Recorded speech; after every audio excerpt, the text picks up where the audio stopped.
So yeah, we're gonna talk a bit of free agency this week. Obviously, that's the kind of next major um, bit of the NFL off season.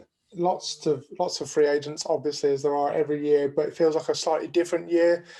Lee, what do you reckon? Slightly different year in terms of uncertainty about salary cap at the moment and kind of state of play with the pandemic, etc. Do you think there's going to be like a bit of a different to normal off seasons? Yeah, I think you might see more teams trying to kind of re-sign their own. It's a little bit less risk. You know the player more. I think you're going to get a lot of virtual interviews and stuff, and a lot of stuff being done virtually. I think going into free agency, like with last year's draft, and I think that's going to put some front offices off. Not all of them. Some are willing to take chances, and I think some are willing to. Some are going to be more. We want to play it safe. Um, we know our guy. We'll make it. We'll just make sure we sign him up right now. So yeah, I think it definitely impacts it. I think what I can see and what I've seen a few others saying is a lot of like short-term deals, a lot of like one-year contracts. You get your player in the door, prove it kind of deals. A lot just the franchise tag not being used as much and that sort of thing. Does that ring true with you at all, Si? Do you think that kind of one-year contract makes sense in current situations if you can't properly, go through the normal bits and pieces that you would do? I think you have to consider that for sure because of the potential reduction in the salary cap as well as a bigger factor that teams haven't really had to account for before. Because year on year, of course, the salary cap tends to increase. With this year being different, I think teams are going to be forced to take a different approach. Ultimately, if in 2022 the salary cap rises again to levels of expectation, then that would be the right time then to implement long-term deals. And obviously it gives teams a year or so to evaluate any 1 year players that they sign and reward them accordingly. Yeah, Lee, it feels like we're in, particularly in Miami, we're in a good spot. A lot of like salary cap, like quite a young team. Not a lot of that sort of, no one really that stands out as a massive loss. Even if we didn't re-sign any of our free agents, it just feels like a good solid base. What do you reckon? Yeah, I mean, it doesn't feel like there's any like anchors on the team in regards to salary cap. Also think that it's we need to applaud the front office for the way this build has gone. They've not been kicking money down the road saying, well, we know the cap's going to go up. We know the cap's going to go up because there's a lot of teams that are going to be caught out. There's a lot of teams right now that you look at some of their free agents and you look at moves that they potentially want to make. And then you go look at the salary cap numbers and you go, you got to trim a lot before you can start going shopping. And even if they are cheaper 1 year deals, the things about one year deals are they're fully guaranteed. A lot of them, so Yeah. you're not moving that money around. I think it puts some teams in difficult spots. I know a lot of people are making the link with JJ Watt and the Steelers, for instance. But the Steelers are also not in a great cap position. Marquise Pouncey retiring doesn't help because that money, there's a bunch of money that now needs to be paid off this year. It makes that move that much harder. And plus, they've obviously got their own free agents to worry about. And that's just one example. I mean, we were talking earlier about Jameis Winston in New Orleans. New Orleans now don't have Drew Brees, but they don't really have the money to go shopping elsewhere. Yet, then who the backup quarterback there is last year was kind of muddy at best. And that's a team that's firmly in a Super Bowl window, and they're going to have to start cutting money. They're well over the cap because of what they've done with Drew Brees' contract and keep pushing that money further and further down the road. Well, it's almost time to pay up.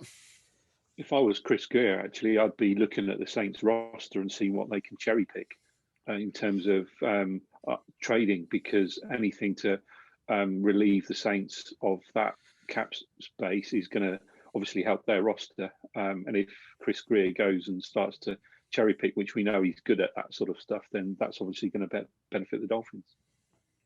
Michael Thomas. Come Well, on down, sir.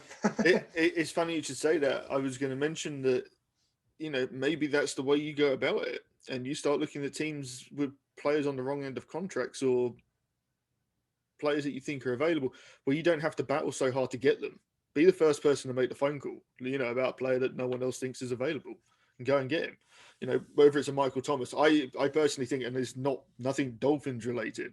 I think there's a great chance you see phone calls going in for Odell Beckham.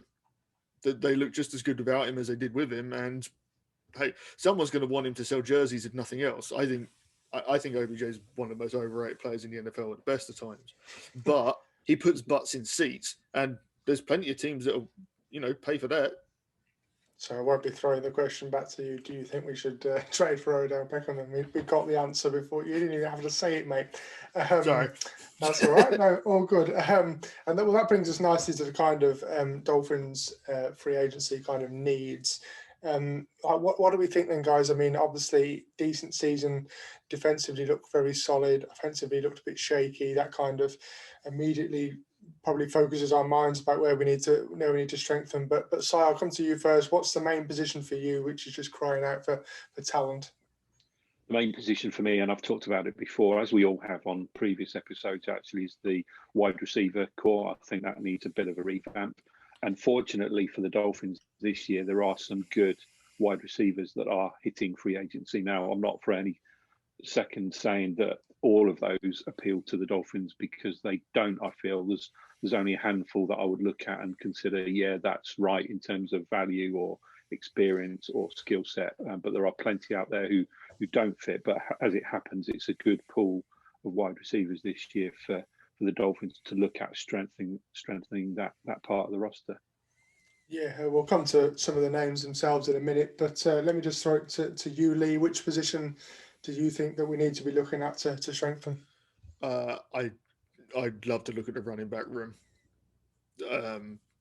It's funny, for years, for the last few years, I feel like I've been one of those people that has been, we're not going after sexy picks. We're not going after skilled players in the draft and skilled players in free agency. The last few years, I would easily have spent every draft pick we had on the O-line other than picking up Tua. Do you know what I mean? It's been such a hole for such a long time. Whereas now I feel like we can get into that. We can focus on some skill positions because the O-line made such a big step. Not that I'm saying it's complete. I think it needs work, but it is so far from where it was a year ago. And do you think that even if we, just throwing back to a previous comment that you made, if we went all in on Najee Harris, what kind of running back are you looking for? If you are looking for one, like, one or the other, or, Yeah, to me, I'm not. And it's not, okay, maybe I would. I don't think the Dolphins will. I think the Dolphins want very similar from all their backs, because not necessarily in size. I mean, everyone seems to, the first thing they want to jump to is size when it comes to running backs. I think it's